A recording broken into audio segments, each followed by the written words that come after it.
Assalomu alaykum. 7-darsimizni boshlaymiz. 7-darsimizda biz ssilka haqida gaplashamiz. Ssilka bu nima?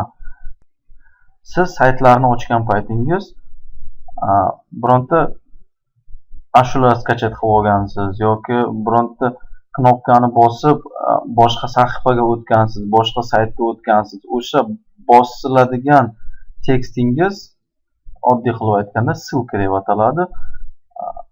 Hozir men buni ko'rsatib tushuntirib boraman. Birinchidan yangi tekst yaratamiz, paragraf. Tekstimiz pen ichida yaratiladi. Tekstni bosganda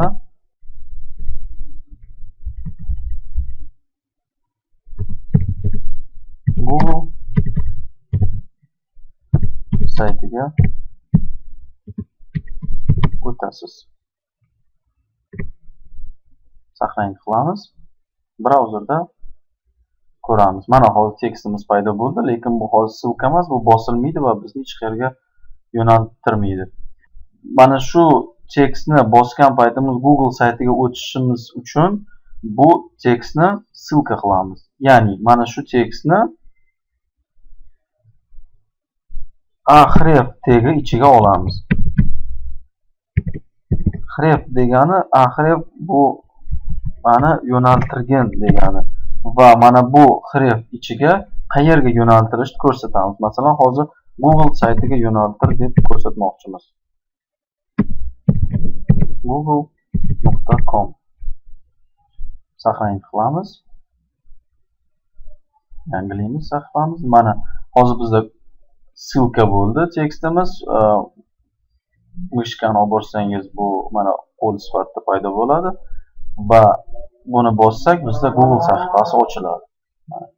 Lekin bitta noqulaylik bor. Mana hozir biz bosdik, bizning sahifamiz o'rniga Google paydo bo'lib qoldi. Lekin bu qulay emas, chunki balki bosgan paytingiz mana bu tomonda yangi sahifa ochilishini xohlarsiz. Shuning uchun bu ahref ichiga target degan so'zi qo'shiladi va blank, ya'ni yangi blankda ochgin, yangi oynada ochgin degan ma'noni bildiradi. Saqlanib qilamiz. Mana hozir ssilkamizni bossak, bu tomonda yangi oynada ochildi. Endi mana shu ssilkamizga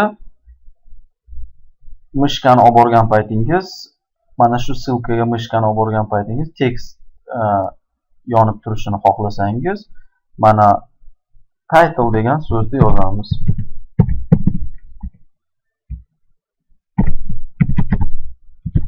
Tekstni bosing, masalan. Saqlanib qilamiz.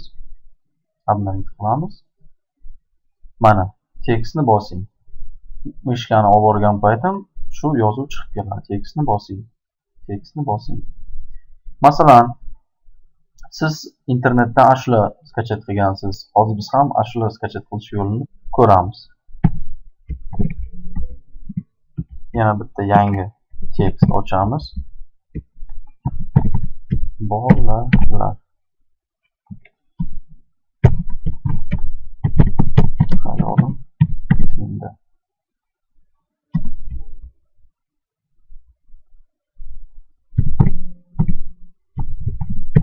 Ko'chirib olish.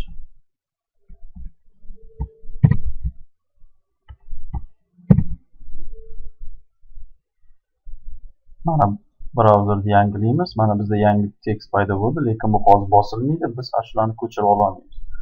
Birinchidan ashulamiz bizni fayllarimiz yonida bo'lishi kerak. Shuning uchun sayt degan papkamizning ichiga yangi papka ochamiz.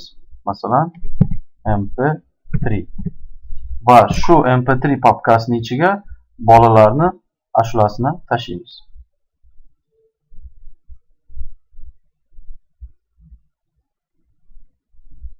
Shu ashulani nomini ko'chirib olamiz. Formati bilan birga. Endi hujjatimizga borib, ko'chirib olish so'ziga ssilka qilamiz.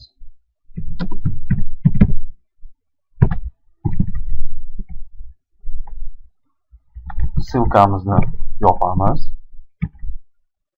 va birinchi papkani nomini ko'rsatamiz va faylni nomini bu yerga qo'yamiz. Saqlaymiz. Mana ko'chirib olish so'zimiz ssilka bo'ldi. Agar buni bossam, ashula yoqiladi.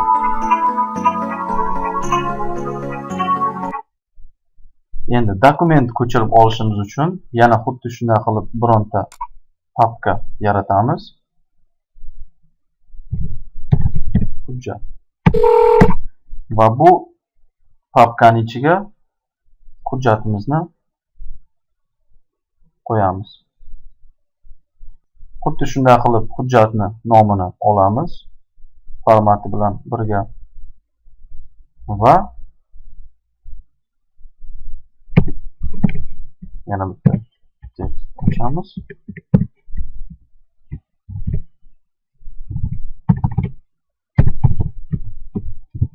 Hujjatni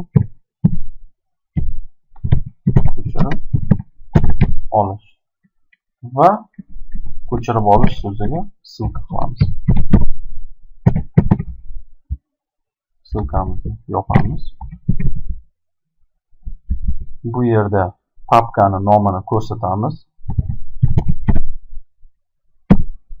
va faylimizni nomini qo'yamiz.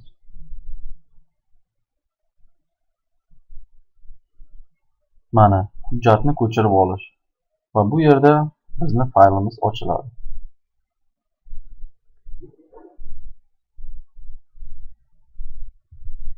Ssilka darsimiz tugadi. Keyingi darsda uchrashguncha